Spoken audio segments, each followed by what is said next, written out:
Hi everyone, thanks so much for having me come and speak to your class at the AppleTree Connection RBT Training Academy.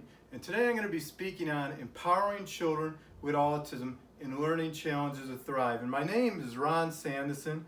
I work in the mental health field full-time. I also speak at over 70 events a year on autism, including 20 plus conferences. I have 2 nationally published books. My first book is A Parent Guide to Autism, Practical Advice, Biblical Wisdom, which became one of the top 5 best-selling books on autism in the Christian community. And while writing this book, I interviewed 40 of the top experts in the world who work in the autism community, people like Dr. Lynn Coiney, people like Temple Grandin, Mark Shores, and many others. And my second book is Thought, Choice, Action, and it's on St. Augustine. And one interesting fact about St. Augustine is he's the first person to mention neurodiversity. And the way he mentions neurodiversity is this way. He says, my mentor, St. Ambrose, is a genius. He can read without reading out loud.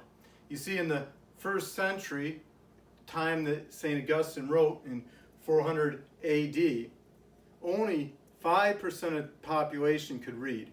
And the 5% who could read, only 5% could read without reading out loud. Imagine if we were neurodiverse like that today. Any email you got, you'd have to read it out loud. There'd be no need for dirty laundry or TMZ. Everyone would know your business. And today I'm going to speak on empowering children with autism and learning challenges to thrive. And you're going to learn while working with children how to help them thrive, how to know their special interests, how to know how when they're having meltdowns, help them calm down. And the seven areas we're going to look at is first, creating a hope complex in the children you work with. Number 2, focus on abilities and refining the talents of the kids. And creative ways in working and teaching the kids to learn new skills. And also how to decode the meaning behind the behavior of the child. Number 5, we're going to look at not allowing labels to limit the children you work with, but help them to thrive and reach that full potential. Number 6, provide children with choices, because when there's choices, there's motivation. When there's motivation, change takes place. And number 7, to be interested in the passions the children you work with have. And I'm going to begin by sharing my own personal journey with autism. And I have PowerPoints that you can follow along as I go through the presentation. My first picture shows me with my special interest, Prairie Pup. We'll hear a little bit more about Prairie Pup in a little while. He's a 38-year-old prairie dog, the oldest prairie dog in the world. My journey began normal. I said my first word, mommy, at 9 months, and at 18 months I went from being able to say mommy to only mum, mum, mum. And I went from having perfect eye contact to 0 eye contact. And my mom knew there was something drastically different between me and my brother Steve and Chuck.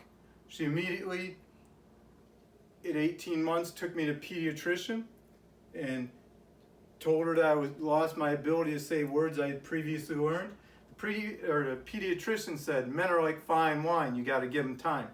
That's good advice for women looking for a man, but bad advice for a child with neurological differences like I had. But women are like flowers, they blossom quickly.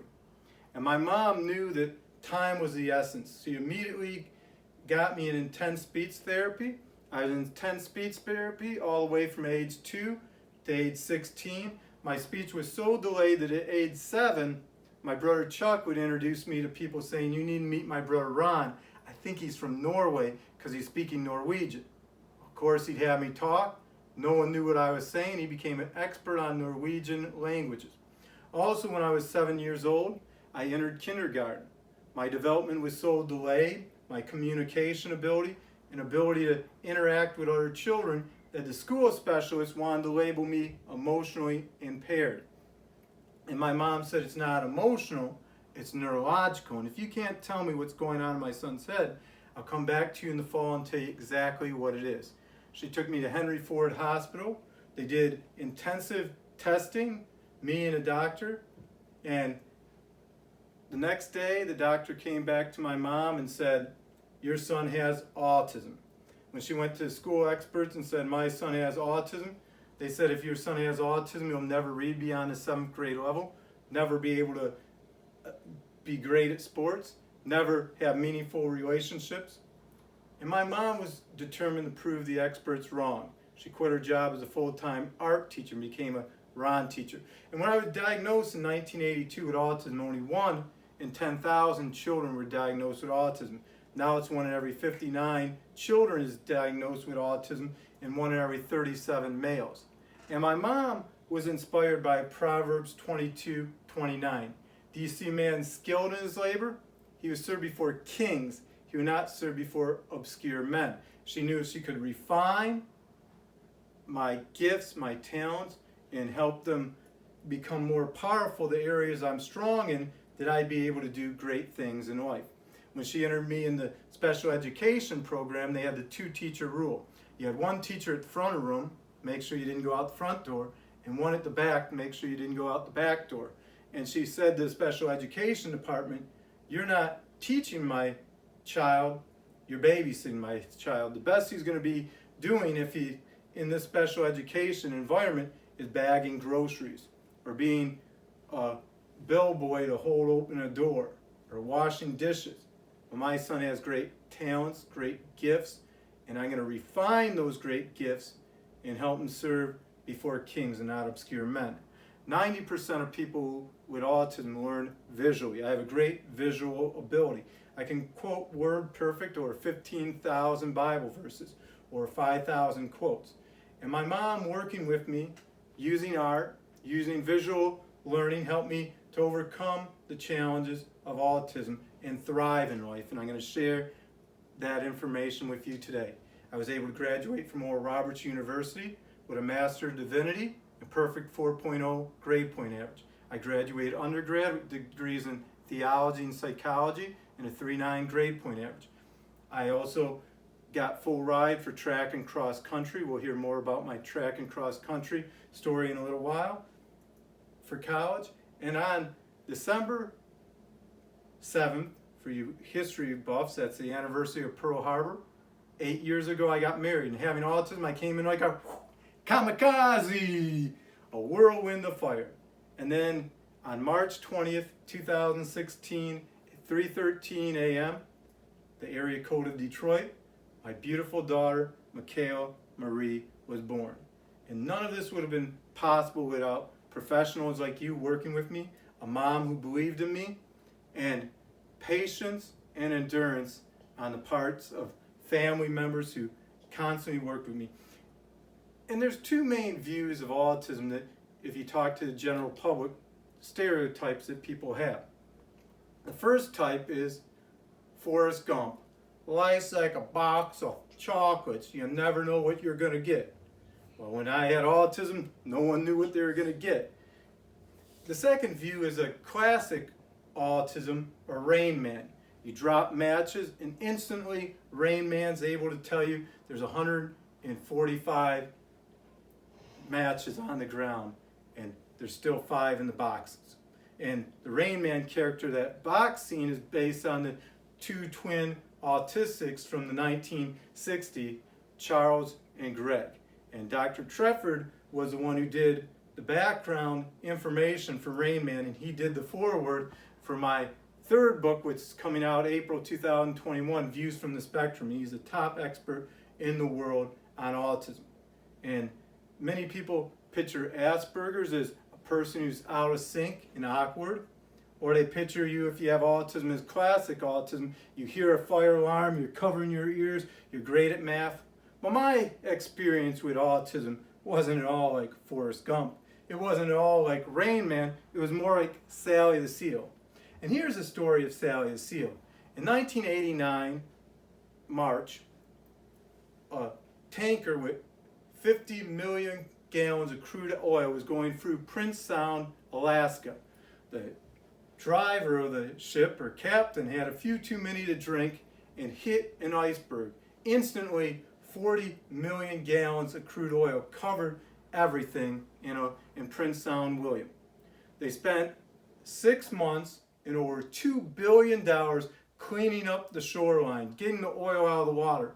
Then they realized, Exxon Valdez, they made a terrible underestimate of the cost. They forgot to clean one thing, the wildlife. So to save money, they decided to get one lucky seal, who they named Sally the Seal, clean her up, and spend $10,000 and raise other money using Sally the Seal from environmental groups. They got big celebrities to back up Sally the Seal going back in the sea. Arnold Schwarzenegger came and said, Sally the Seal will be back. Michael Jackson said, I really like Sally to come to my Netherland ranch. And they even made her a little slide to go slipping back in the sea. Then came the big day. Every camera was on Sally the Seal as she slipped into the sea. And out of nowhere came a killer whale. Sally the Seal became Sally the Meal. Well, my experience with autism was more like Sally the Meal. I got beat up, torn down, and the killer whale boys, they could always sense me in the water because of my awkward differences. I remember the first time I ever asked a girl out on a date. She asked the words that no one with Asperger autism wants to hear. How come you sound like a robot or a transformer? There's no inflection in your voice. I thought I'd be cute, I really did. So I said, I'm like a transformer, I'm more than meets the eyes. I still didn't get a date with her. When I was in high school running track, a kid on our track team stole a tarantula and put it in a Ziploc bag. Someone dared me to make tarantula soup. I wouldn't have done it. But they double dog dared me to take a shot put and brew up some tarantula stew. So I did it. Needless to say, the killer whale who stole that tarantula gave me a black eye. The next day, his friend gave me a stomach ache when he hit me. And many times I experienced hopelessness due to autism. And the first thing you want to do with the children you work with is help create a hope complex. Many times the children you're working with are going to feel hopeless. They're going to feel bullied. They're going to feel out of sync. And you're able to bring hope to them. The person who came up with the hopeless complex or learned hopelessness was Dr. Martin. And I'm going to share briefly how he came up with learned hopelessness at University of Pennsylvania in 1967. Dr. Martin was doing a test. He had 3 groups of dogs. The first group, he'd give a shock on the left side and they'd move to the right side. The second group, he'd give a shock on the right side and they'd move to the left side. And the third group was supposed to get a shock on the left side and move to the right side. But whenever he shocked them, they wouldn't move. They just stay in one spot and start whimpering. And he knew all dogs go to heaven, but he said to his colleague, Dr. Meir, dogs in group C are going to get to heaven much more quickly. No matter how much electricity I give them, they don't move. Dr. Meir looked at him and said, well, which side did you shock him on? He said, well, I shocked him on the left side to move the right side. He said, that's a problem. Yesterday, I shocked him on the right side to move to the left side. They learned hopelessness. And many children with autism have that hopeless complex like these dogs due to past experiences in their lives.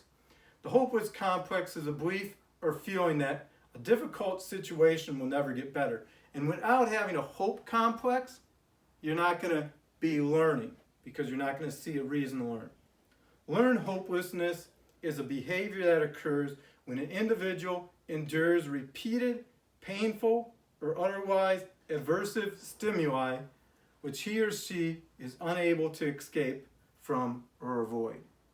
So if you can do small steps in ABA therapy or small steps in speech therapy or occupational therapy, you can help children learn hope that there can be change, and change can bring transformation, and transformation can bring growth.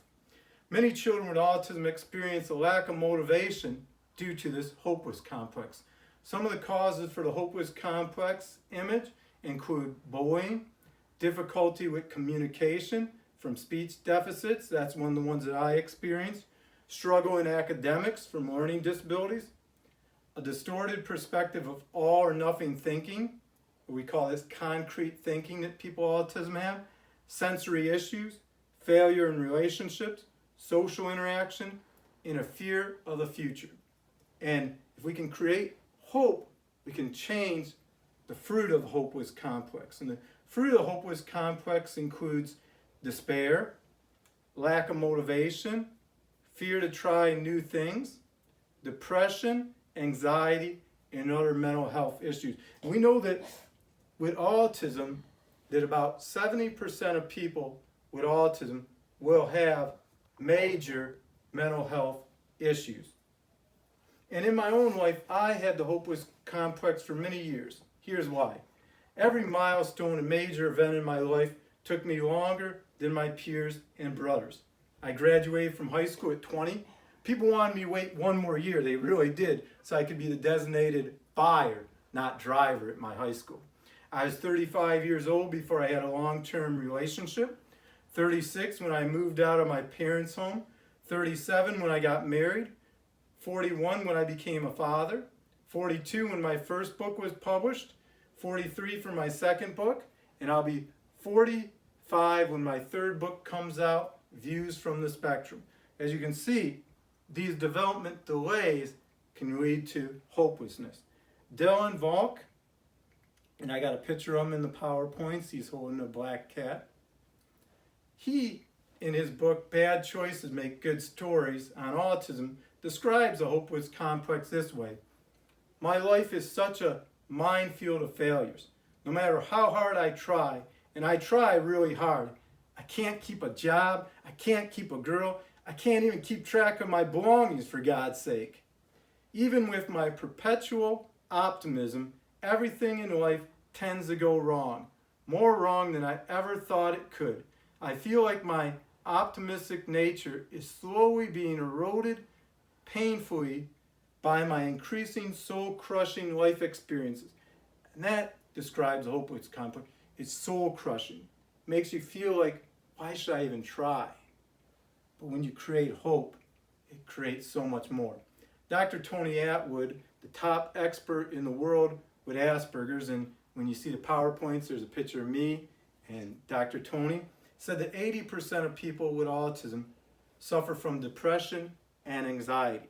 And depression is rooted in this hopeless complex. But if you can create a seed of hope, then you can create a less depressed world for the children with autism and less anxiety. Deborah, whose son has Asperger's, wrote, I'm convinced that the greatest gift we can give our differently wired kids is a knowledge of who they are, how their brains work, and what they need to do to create the life they want. Because when we guide our children along the path of self-discovery, they can feel good about themselves and develop self-advocacy skills and ultimately grow to be self-realized adults. Remember Maslow's pyramid? What's the highest level you can reach? The highest level you can reach is self-actualization. So if we can create hope, we can provide an environment for the children to learn in, we can help them realize their full potential. And their full potential with autism is rooted in their special interests and the areas they're good at. Many people with autism don't have great jobs, so they do what they have to do what they want to do, in the words of Denzel Washington. But if we can create hope and create a desire to improve, then we can help them develop those skills. And we need to help develop a healthy self-efficiency. A healthy self-efficiency is key to overcoming hopelessness. Self-efficiency is a person's belief in their ability to execute the actions necessary to achieve desired outcome. So in other words, when you have a goal, you believe in yourself that I have the ability to accomplish this goal. Jesse, an advocate with autism, describes self-efficiency this way. Living with Asperger's is an understanding that victory comes in knowing that the new problem is less of a problem than the one that has just been eradicated. In other words, when you come to a problem, you don't feel hopeless, oh, another mountain, or an Eeyore type perspective. It's all as darkest just before complete and utter darkness. But you have this perspective, This obstacle, it's nothing compared to the one that I went through before. I know I've learned from the challenge before, and I'm able to face this one the same way and get through it. And that's called generalization. And kids with autism have a very difficult time generalizing things, and we're going to look at that in our creative learning part in a little while. Julie Hornet, whose teenage daughter has autism, says, "Love your child exactly as she is." We often think we need to fix children with autism, but in actuality, we need to learn how their minds work and use their strength to help them become the best version of themselves. Also keep a marathon mindset. As parents or workers, we want to do everything possible to help our kids, but we ourselves burn out.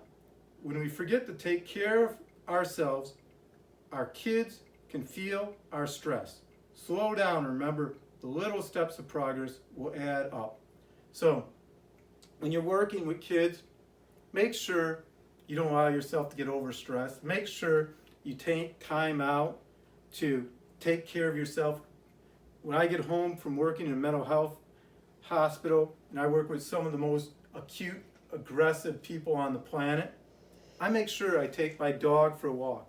I make sure I take care of myself so I don't feel that stress and I'm able to wind down when I get home. And it's important to make sure that you also wind down after a hard day of work. So once you've created hope, next you need to focus on abilities and refining talents. And here's a picture of my mom with my teacher, Miss Melanie, and she's working with me and using animals to help me to be able to learn. And here's a picture of Temple Grandin. On October 30th of this year, I will be presenting with Temple Grandin at Metro Parent. It's a virtual conference. I wish I could see her in face, but with the COVID still going on, they made everything virtual. At least I won't be a hologram. And Temple Grandin says this: in special education, there's too much emphasis placed on the deficit and not enough on the strength. So with autism, you need not focus on the deficit. Those valleys of deficits may never get any bigger. But if you can improve those mountains of gifts and talents and refine them and make them so strong, they're going to be able to compensate in the area where they're weakest. And in special education with autism, you need to focus on the strengths, not the weaknesses. And when I learned, I was a great visual learner, but I couldn't learn anything phonetically. And the special education teachers told my mom, "We're going to teach your son 50% of the day visual learning and 50% phonetic." And my mom said to the teachers, "You only get 50% of an education because he can't learn anything phonetically." To me, the greatest scam or fraud all time was not Enron, but hooked on phonics, because with autism, very few people can learn phonetically. My mom believed in autism refined, not cured. First, I'm going to talk about autism unrefined. You're walking to the beach to go to the ocean, and you're walking barefoot on a hot black pavement. As you're walking, all of a sudden, in your bare feet, you feel something sharp and jagged. You go down, you pick it up, it's a piece of glass. Someone was having Miller time, now you're having Technic shot time. It's jagged, it's rough. Most kids are like bottled water. They may get shaken up, stirred up, not much is happening. I'm not all neurologically wired like that. I'm more like Mountain Dew. They get shaken up, stirred up, kaboom. Any one of you want to do the do? Most people can count down before they blast off. I just blast off. I'm like Donald Trump. When a thought comes in my mind, I just spit it out no matter what it is. I have very little ability to filter what I say. Thank God they didn't have Twitter in 1982, because I can just deny that I said it. Autism unrefined for me was inability to interact with children. My favorite autism in the workplace incident happened in 1996. I was working in a car wash, and as I drove to the car wash, they announced on the radio, today Wayne Fontes, the head coach of Detroit Lions, was fired. He had one of the best running backs all time in Barry Sanders, an unbelievable quarterback in Scott Mitchell, and a great wide receiver in Herman Moore, and they did not make the playoffs. And as I'm drying off the cars at the car wash, who should show up there but Wayne Fontes himself, driving his white Jaguar with a Cuban cigar in his mouth. And as I'm drying off his car, other kids who work at the car wash have their paper and getting his autograph, and then I decide I'm going to get his autograph. So I go back in the back and I hand him it. And when you see the picture, Wayne Fontes looks like this. He said, "Son, is that what I think it is?" I said, "Yes, Wayne Fontes, that's a job application. They announced today on 97.1 The Ticket you were fired. And I don't want to see you begging Marvin for a check every week when you can work at this car wash." You see that? That's a fly. I'm going to teach you some defense. Needless to say, Wayne Fontes drove off and he didn't say a word. The most outspoken Lions coach of all time, Wayne Fontes, for once was speechless. Now let me describe Autism Refined, which my mom wanted to do to me. You're on that hot black pavement. You're walking along the ocean. You can feel the breeze. It feels great. And then all of a sudden your foot feels something on the sand. It feels good. Dent, dent, dent. You knew it would. It's a piece of glass, only it was refined by something greater than itself. It was refined by the ocean. It was refined by speech therapy, occupational therapy, ABA techniques. And that piece of glass now, you don't throw away. Put on your neck is jewelry. You put it on a wall is art. And my mom was determined to develop my gifts and talents into great gifts. Autism can be refined. It can't be cured. I can't cough on you today and you miss a day of work because you got the autism flu. You may be able to get COVID that way, but you can't get the autism flu because it's not a disease. It's something that needs to be refined. And as you refine these kids' gifts, they're going to have great talents and they're going to be able to thrive in life. Dr. Karen Clark, and me and her present a lot at Oakland or at events, autism events, says this: "I don't want to turn an autistic person into a non-autistic person. I want to help an autistic person who struggles become an autistic person who does not struggle." So our goal is not to cure autism, it's to help people who are struggling to reach their full potential. And that's different for different kids with autism. Some will never be verbal. Some will always be what I call pre-verbal. But if we can help them reach their full potential, we're successful. Number 3, be creative in teaching. And my mom was very creative in teaching me how to learn. She noticed that whenever I wrote my name, notice that I wrote my name backwards. So I not only had autism, but I had dyslexia. I also have dysgraphia, bad handwriting, so I can probably pass for any doctor in the area with my signature. But my mom noticed I had something else, great ability to draw. I drew these when I was 5 years old, these drawings. So she'd have me draw, she'd have me tell her a story, she'd write down the story on a different piece of paper and then have me rewrite it. So with using drawing, art, and writing, I went from having dyslexia at age 5 to, at age 7, no dyslexia. It all went away. And my mom used those gifts and talents to help me learn. One of the other things she knew is that I had difficulty learning social skills. So the way she taught me social skills is she had Cheddar the squirrel write me letters, and every letter had a social skill that I needed to learn. And as I'd read those, she'd read those letters to me. She'd teach me how to read using those letters, using my special interest in animals, and I was able to learn social skills. She also used Prairie Pup, the prairie dog, to help me learn social skills. And Dr. Lavas, the founder of ABA therapy, said this: if they can't learn the way we teach the way they learn. And my mom used my special interest in prairie dog. She'd have girls make outfits for them. One girl made him a jean jacket, as you can see. One made him an astronaut outfit, one a cowboy outfit. And by interacting using Prairie Pup, I learned how to interact with women and develop those skills. And when I was in 4th grade, my teacher, Miss Melanie, had me enter the Detroit Edison poster contest.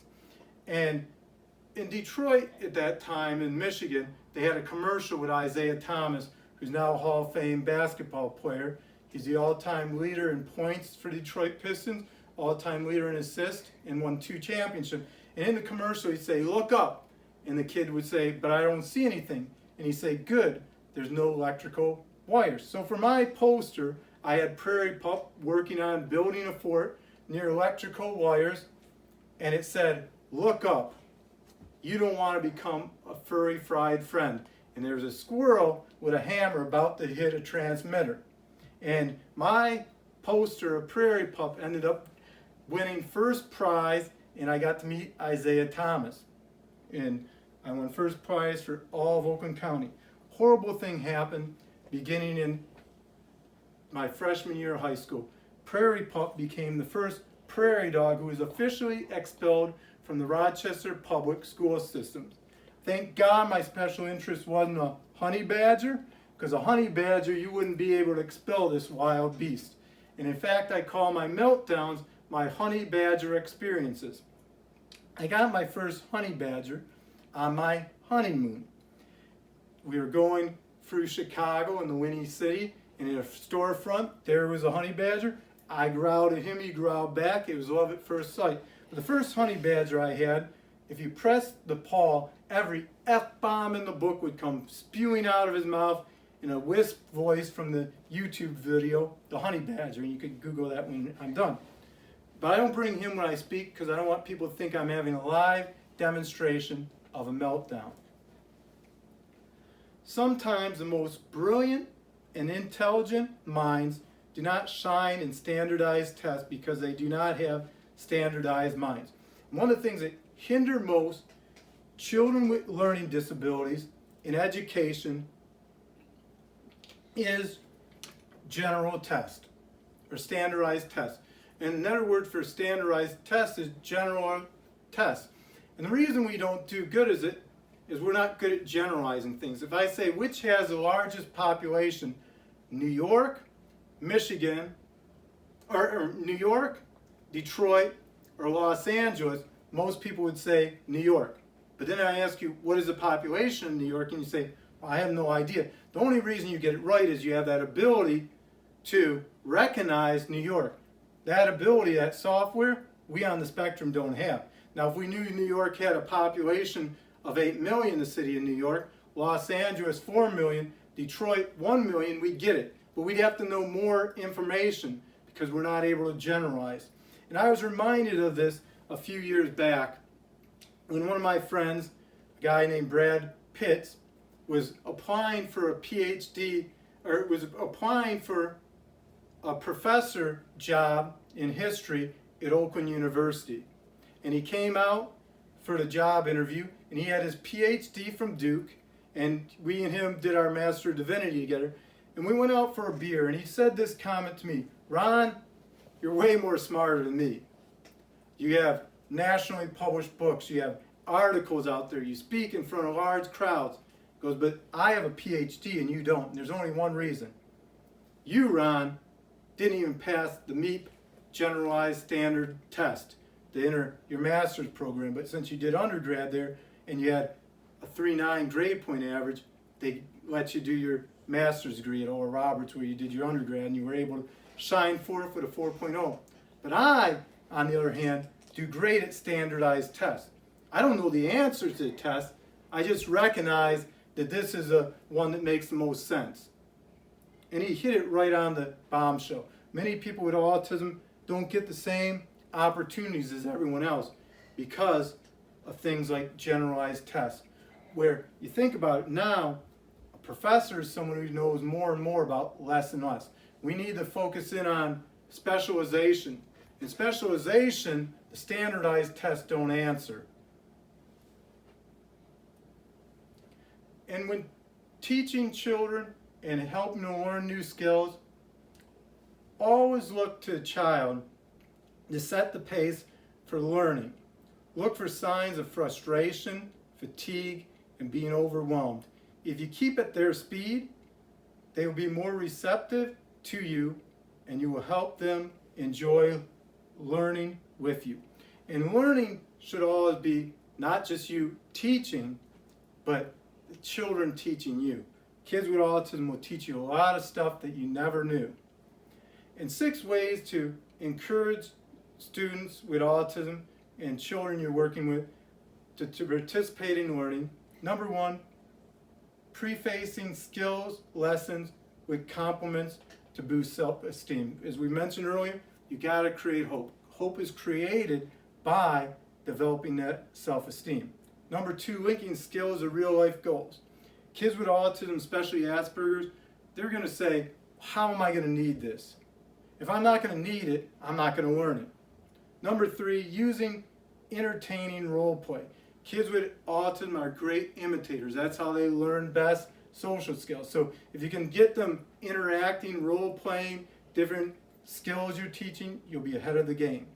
Linking skill lessons to fun group activities. Make things fun. Use their special interests. Get them involved. Number 5, having students create lessons to teach others. Once a student learns something, if they can teach it to someone else, they can master that skill. And with autism, we know it takes a lot longer to learn skills because they have difficulty being able to generalize those skills. And number 6, include the student's special interests. In every lesson or thing you do should have 3 parts. Number 1, hook. You got to hook the kid in, grabbing their attention, being able to interact with them, being able to relate with them, being able to create that connection. Number 2, book or content. What are you teaching them? How are you going to teach them? And number 3, took. How are they going to be able to go away and apply this to their lives and in the community? And generalization is hard. Here's an example of teaching generalization to a kid with autism.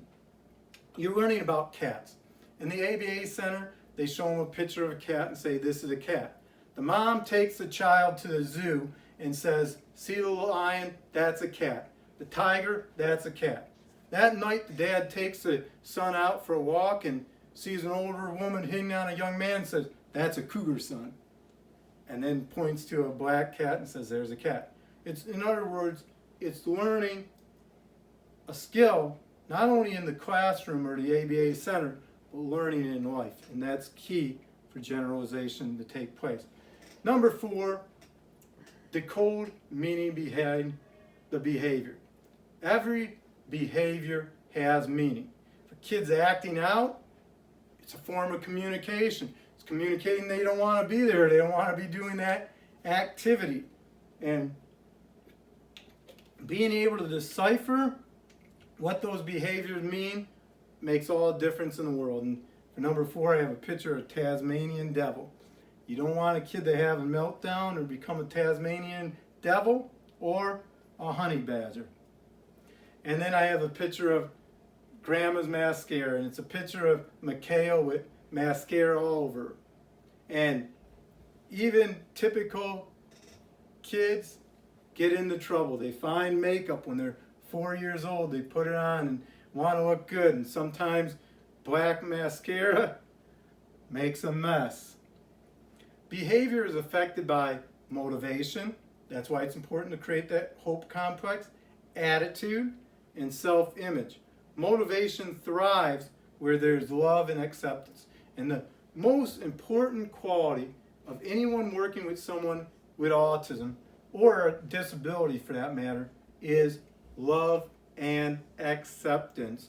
If you show love and acceptance, the child's going to know that you care about them. And behavior is like an iceberg. The top, you may see anger, rage, meltdown, but the top of the iceberg isn't what's causing that.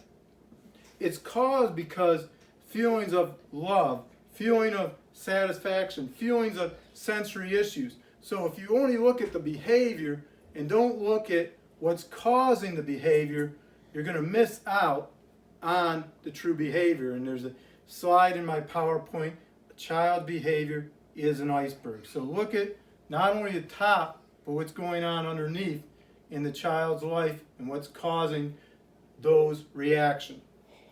Over 80% of the nervous system is involved in processing or organizing sensory input.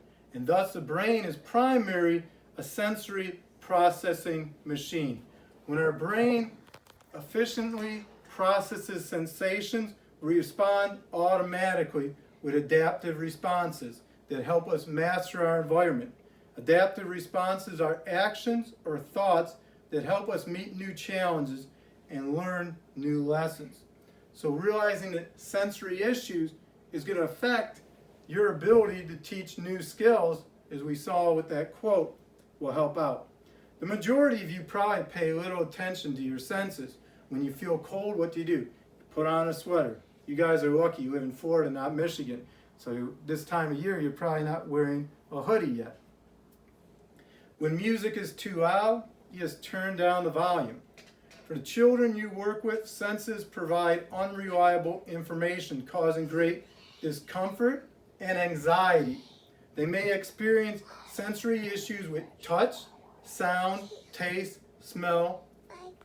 For example, with my sensory issue to fish, if you have fish in a refrigerator and a box of popsicles, and the box of popsicles isn't even touching the fish, when I eat that popsicle, my senses are so strong, I can taste the fish on the popsicle. Or if my wife uses nail polish, it'll give me a migraine headache, and I'll have to quit what I'm doing because the headache will be so bad. So I tell my wife, don't use nail polish. Well, I'm home, or when I'm going to be home. You should realize the child with autism's warning signals, that a tantrum or meltdown could occur. Be alert and monitor these responses: pacing, hyperactivity, increased anxiety or agitation, hand-to-face repetitive motion, and it can be something like this. And we had one, and it back and forth rolling. And some, that could be soothing, it makes them feel calm. Others, it could be a sign that they're going to go off. We had one guy in the hospital, and he jumped like a kangaroo when he was about to go off. We had autism. Jumping side to side, intensified internal stimuli, and that means talking to himself. We call this echolea if they're repeating a phrase, or excessive stemming, or self-stemming behavior for soothing. And this can be doing something like this. Clay Marzo the pro surfer, who we'll look at in a little while, used to tear hair out when he got anxious. My favorite sensory issue story in my own life happened when I was in 3rd grade. My mom took me to a Cub Scout event for Halloween, and they had a clown there with red nose, a lamb puppet, the red hair, the white makeup, and they had over 200 people in the audience. My mom thought with my ADHD it'd be good for me to be front and center. This clown knew nothing about autism, and he's about to become an expert on autism. I had a hat on, he decided to take the hat off my head, put it on this other kid's head, and put it back on my head. Not knowing I had sensory issues with touch, when he took the hat off my head and put it on the other kid's, when he was about to put it on, one swoop I had it. The clown's lamb puppet, I proceeded to beat the snot out of that clown. You like something like this. Krusty the Clown getting hit by a Mack truck driven by Bart Simpson. I went flying out of there. I never got an eagle badge, although I flew like an eagle. I never became a wolf, although I was part of a pack. They needed a new badge, a honey badge. And after the event, the Cub Scout leaders all got together and told my mom, if your son would do that to Clown, imagine what he'd do to one of the kids if he ever lost his temper. The more you praise the kids you work with for what they are doing right, the less you have to criticize them or use correction for them doing wrong things. That's because praise becomes a motivator for proper behavior. So make sure acceptance and praise follow everything you do when working with kids. Number 5, don't allow labels to limit your child. And when you see the PowerPoint, you're going to see a picture of a man in a wheelchair and another man talking to him. The man talking to the man in the wheelchair says, "So what do you prefer to be called? Handicapped, disabled, or physically challenged?" And the man in the wheelchair says, "Joe would be just fine." And then the caption says this: "The most appropriate label is usually the one someone's parents have given them." In other words, when you label people, you put a limit on their potential. You put a limit on the awesome things they're able to accomplish. Kaylin George, whose son has autism, shares, "Knowing someone's functioning label doesn't help you to know anything specific about them except for their ability to verbally speak. So it really doesn't help the mom at the park, the grocery store clerk, or the substitute teacher to really understand the autistic person that they're trying to understand. It's much more helpful to talk about an autistic person's individual strengths and struggles. They will give you a lot more helpful information than an arbitrary label given by a specialist somewhere that's maybe spent 2 hours with the autistic person total. Also, people who are considered lower functioning are often not given the same opportunities that others are given. People hear their label and they almost give up on them before they've even been in a shot. So it's much more better, instead of to give a label, to say, my son struggles with sensory issues. If there's bright lights, he may have a meltdown. Than to say, he's autistic. You met one person with autism, you met one person with autism. And I have the next slide, Asperger's and autism. It's common stereotypes that the media has. How society sees us, and you have Albert Einstein and a kid who looks like a Cub Scout. It says E equals MC squared, someone who's super smart. And we know that savants in the autism spectrum, only about 10% of people with autism can calendar count, where you can give them any day, and they can tell you the day of the week it is. How our neurotypical friends see us, and you see the Shelton from The Big Bang. They see us kind of awkward.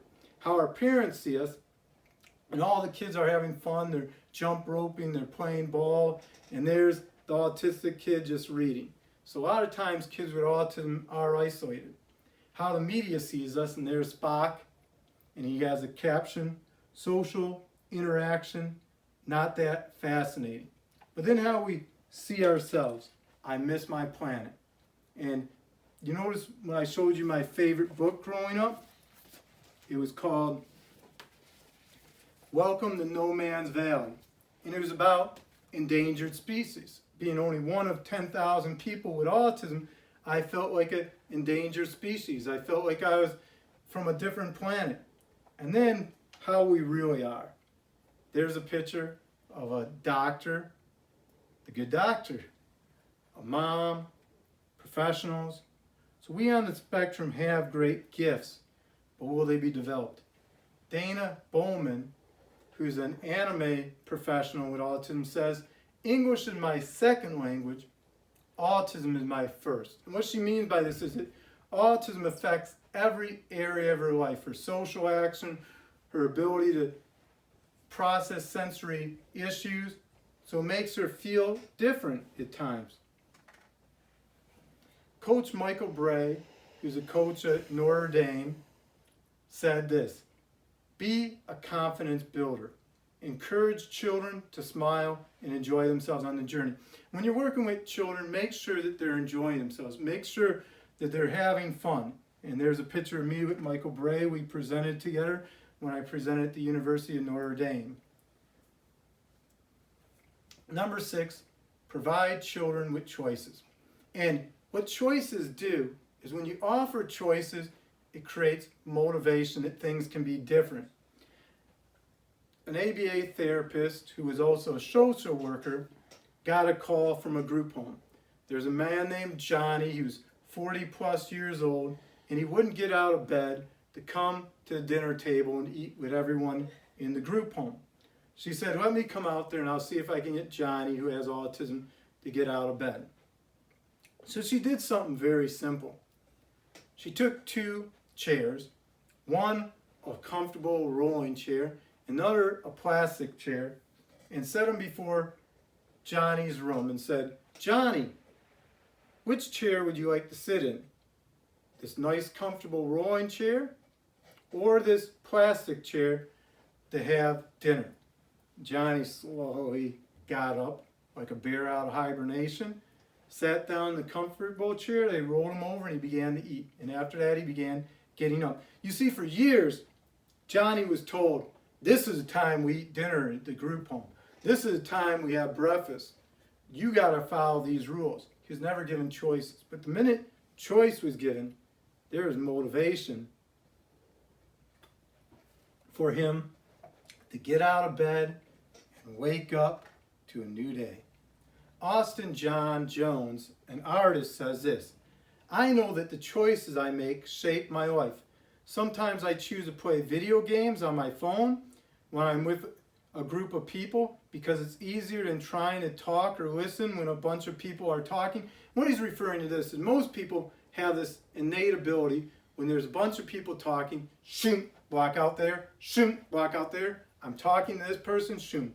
I'll let that line of communication go. With autism, we have an inability to filter what we say, but also an inability a lot of times to filter out everything around us. That's why we have difficulty with sensory integration. So it's very hard for him interacting in a group event, and I find this true with myself because there's too much going on.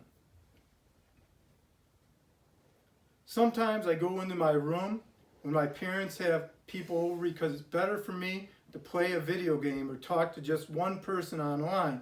I do it because I don't have the confidence to sit in a conversation and try to figure it all out.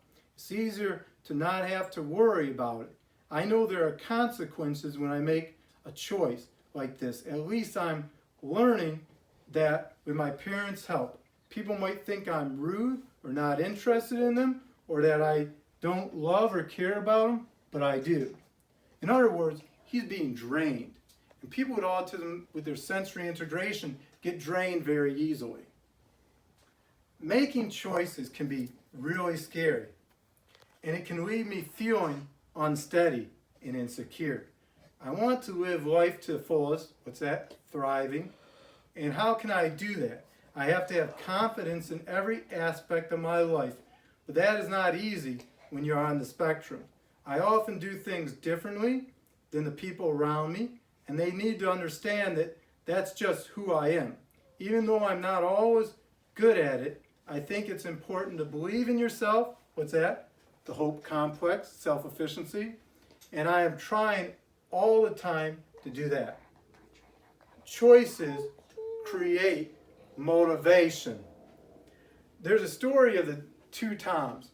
And I was reminded of this when I went to get my hair cut. I was going to get my hair cut at Super Clips, and there in front of me was a young adult wearing Docker pants, wearing a polo shirt, and no one in their right minds when they're getting a haircut is going to wear Docker pants and polo shirt in the summertime when it's 100 degrees. And there was Tom Sr. Tom Sr. was a polar opposite of Tom Jr., who had autism. Tom Sr., he had cargo shorts on, he had a MSU jersey on, he looked like a football coach. And as they're cutting Tom Sr. and Tom Jr.'s hair, and I'm waiting in line to get my haircut, I overhear the conversation. The barber says to Tom Jr., do you want me to cut that tail off? No son of mine, who I'm paying for the haircut, Tom Sr. said, is going to have a rat tail. You cut that rat off. A few minutes later, do you want your hair to be circular in the back, or do you want it to be squared? You're going to make it square so you don't get that rat tail back. Tom Sr. wails back. And you see, something as simple as getting a haircut, Tom Jr.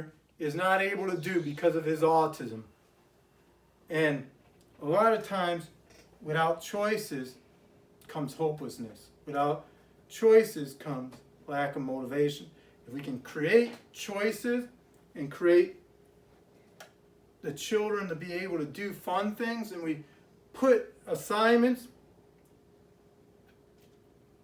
in a positive light, we're going to see fruits of progress. Number 7, be interested in the passions of the children you work with. And children with autism will know if you're just working with them to get a paycheck or if you're passionate about things they are passionate about. And if you can be passionate about those things, you're going to see growth and transformation. So it all comes down to love and acceptance. Dr. Barry M. Present, and he's going to also be presenting with Temple Grandin and me on October 30th. He wrote the book Uniquely Human, A New Way of Seeing Autism. Says this: children with autism develop all kinds of enthusiasm, talking nonstop, or focusing endlessly on subjects like skyscrapers or animal species or geography, particular kinds of music, sunrise and sunset times, or turnpike exits. Perhaps focusing on one topic gives a child a sense of control, of predictability, and security in a world that can be unpredictable and feel scary. And realizing those special interests makes all the difference in the world. And I have a picture of Clay Marzel with his surfboard. Clay Marzel is the 4th best freestyle surfer in the world. He got a $1 million contract with Quick and Silver for surfing.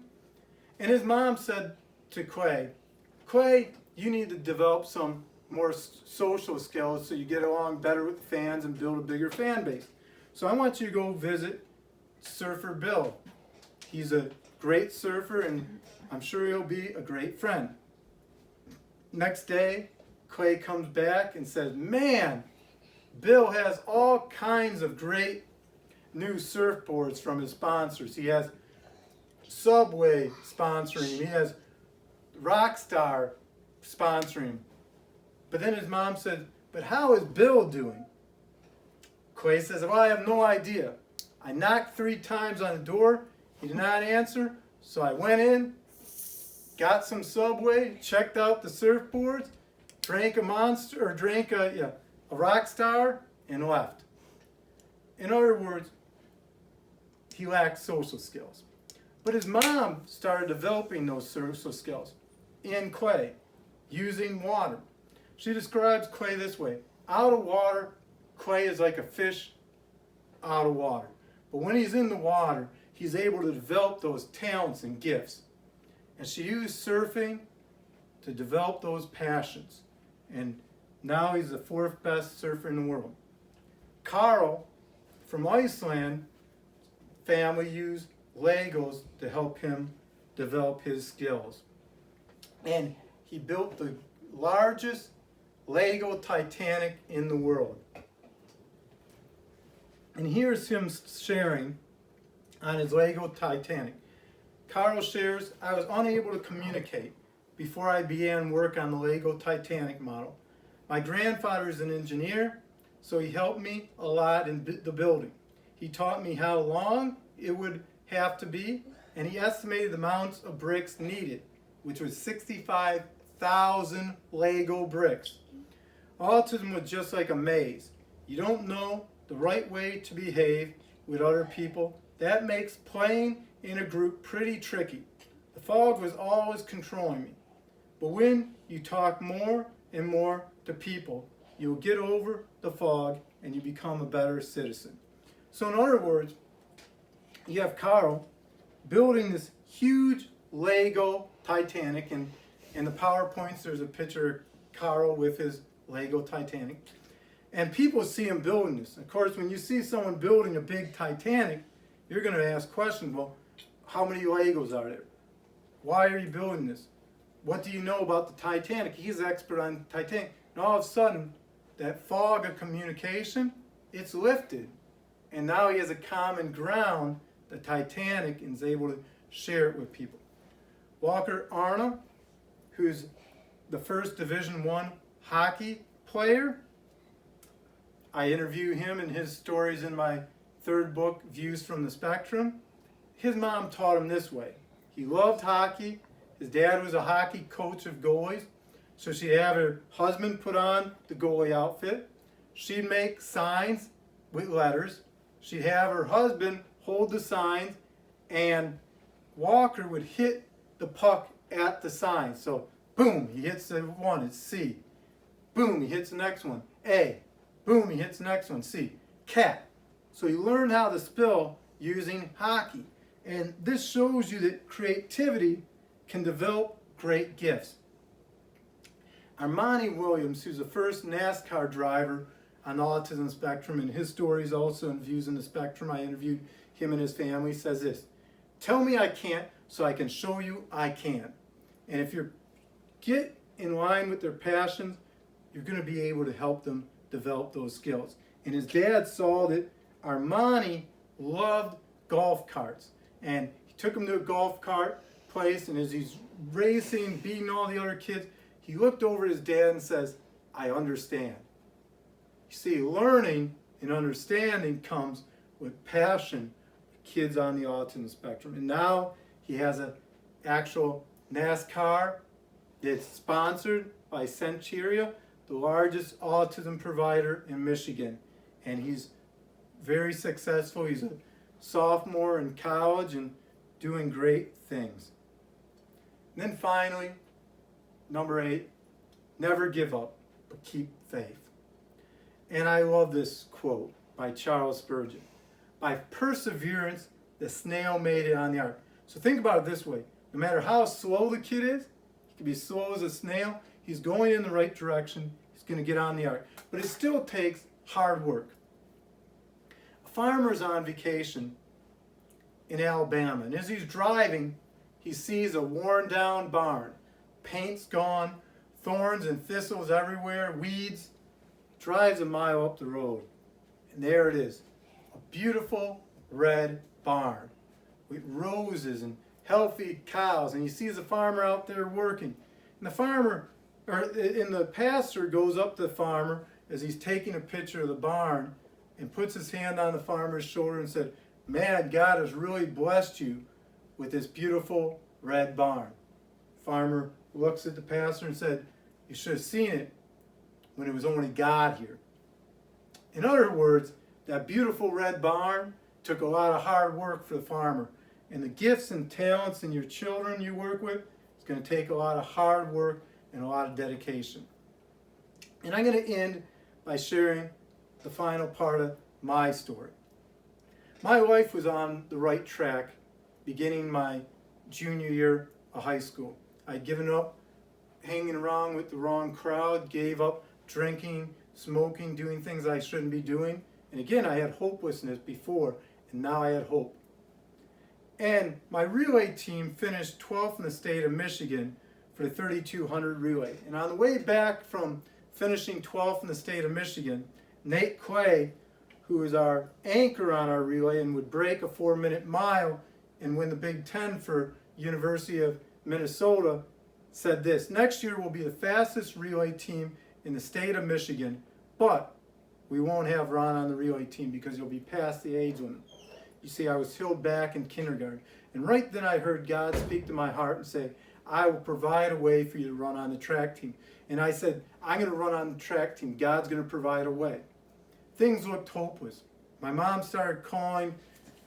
She called the MHSAA. They said it'd be a cold day in HEL before we'll let your son compete on the track team because he's past the age limit. And even though we live in Michigan and it gets cold, it doesn't get that cold. She called every lawyer, and every lawyer said it'd be over $40,000. And my parents said this: all we can do is keep hope and pray and trust that God will open a door. So we kept praying. I came back from a 5-mile run.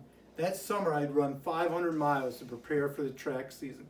And there on the front page of the Detroit Free Press was a young man named Craig Stanley. He was born May 1975, same month, same year as me.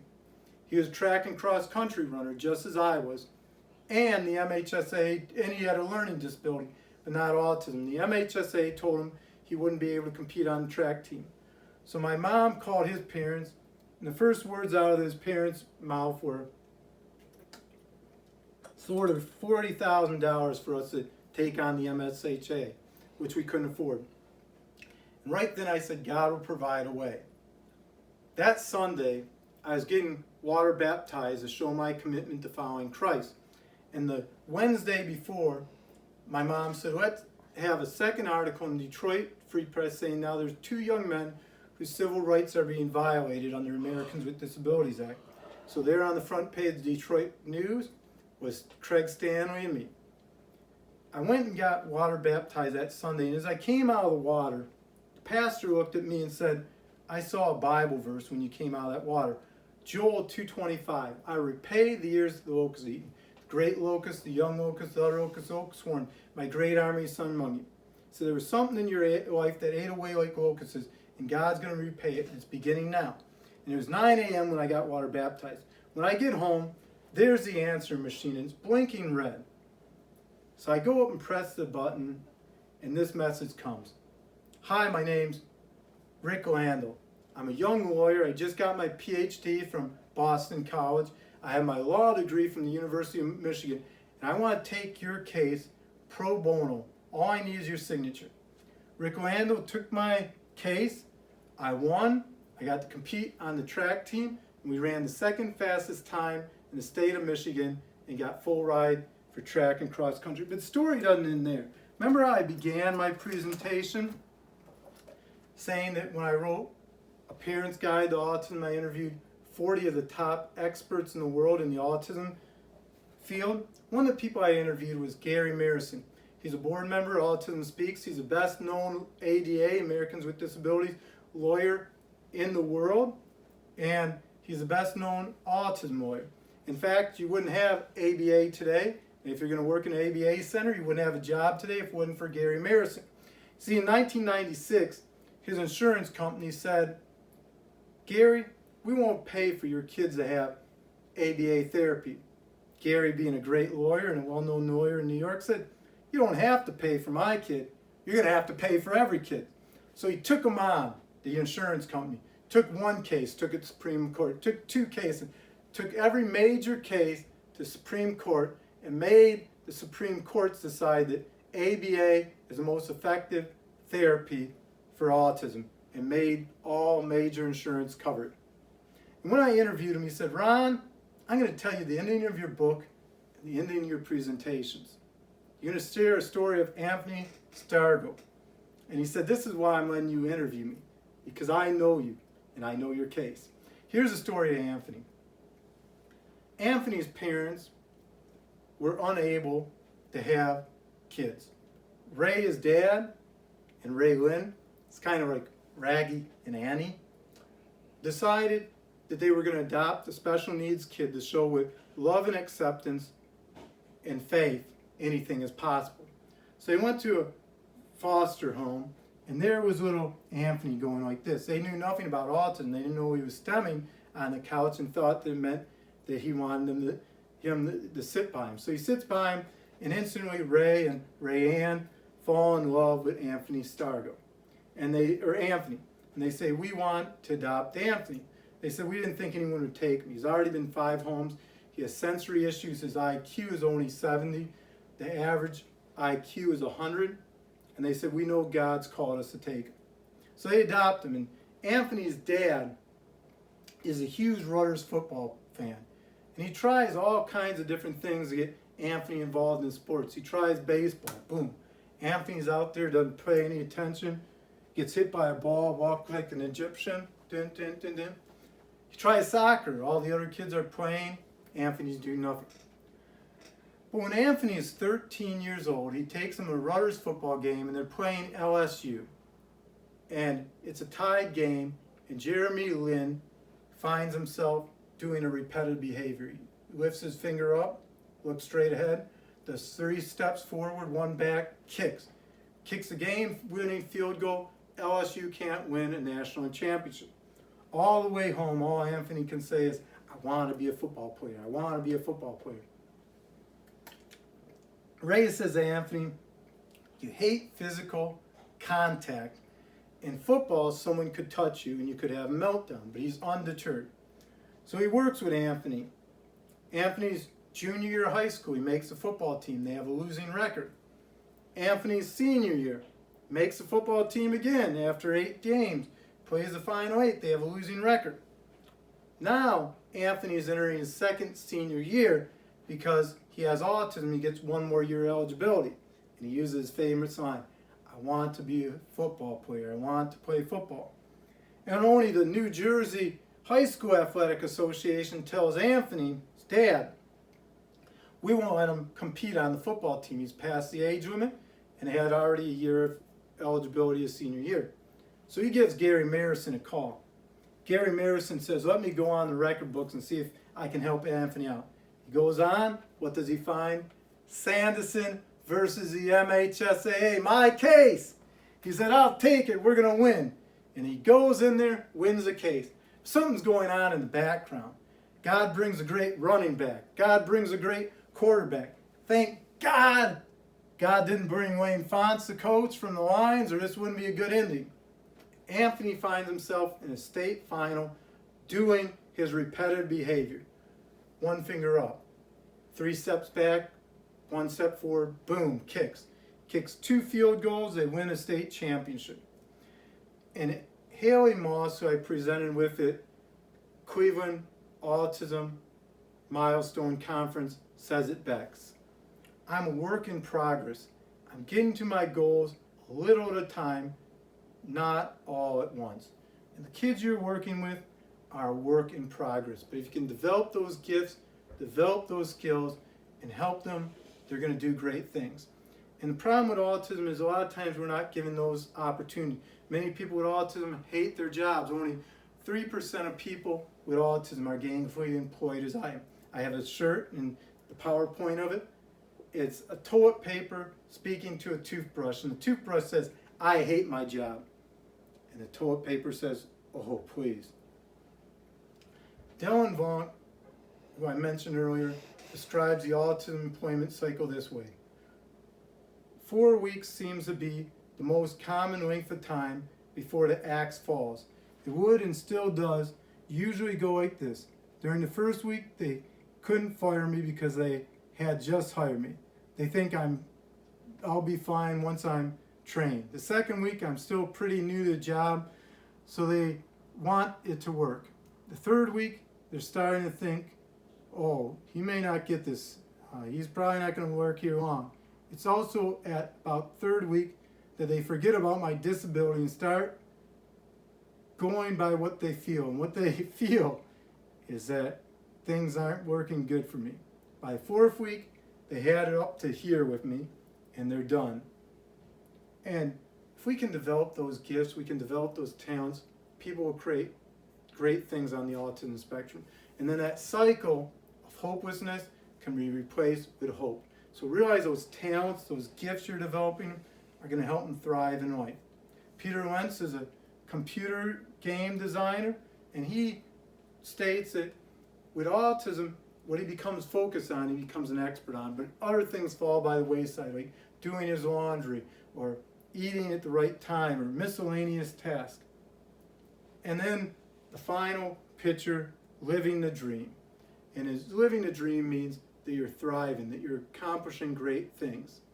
And then I have a picture of me signing my contract. And I just want to encourage you and leave with this quote. Autism isn't something you fix.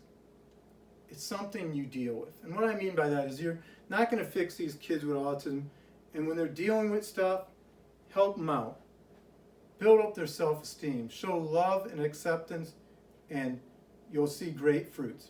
Any fool can see an apple on a tree, but it takes vision, dedication to see the forest in that apple seed. And if you can see that forest and the fruit those kids are going to produce and the great things, it's going to motivate you to motivate them, and they're going to be motivated and produce fruits. Thank you so much, AppleTree, for letting me be able to share my story and share my insight. And we're going to have question and answer next. Thanks.